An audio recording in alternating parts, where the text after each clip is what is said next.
31. Come on, cried Torville, picking up the wooden train set from the shelf and balancing a toy aeroplane on top of it.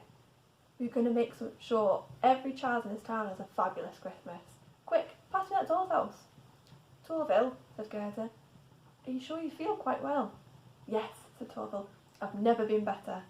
But Torville, said Gerda, you can't just give your toys away. That's just it, said Torville. I can and I will. And with that he rushed outside without stopping even to button up his jacket. Shaking her head, Gerda picked up the doll's house and joined him in the street. Excuse me, sir, said Torville. A mining elf was passing, carrying a pickaxe, his face black with coal dust. Sir, do you have any children? Torville asked. Yes, said the mining elf, hoisting the pickaxe off his shoulder so that he could rest it on the ground. I've got 9. What's it to you? Would you like these toys? Asked Torville. The elf looked at the toys, then looked at Torville. Why, he said with suspicion. What's wrong with them? Nothing, said Torville. Then why are you giving them away? Said the mining elf. Because it's Christmas. The mining elf stared at Torville, then he smiled, and then he burst into hysterical laughter. Very good, he said. Very good. You don't give anything away for free. Well, you're not tricking me with taking faulty toys. Good day to you. He hoisted the pickaxe back on his shoulder and continued on his way. Torville rejoined Gerda on the other side of the road. What happened? Said Gerda.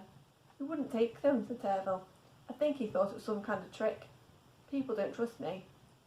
Let me try, said Gerda. She crossed the street to the neighbouring house and balancing the toys as best as she could on one arm, she knocked on the door. There was no reply, so she knocked again. One of the upstairs lights came on, and a few moments later, an elf woman carrying a large felt hat appeared in the doorway. Gerda showed her the toys, and just as with the mining elf, the woman shook her head and closed the door. Gerda made her way back across the empty street. And, said Torville. She couldn't believe that he'd be giving those toys away, said Gerda.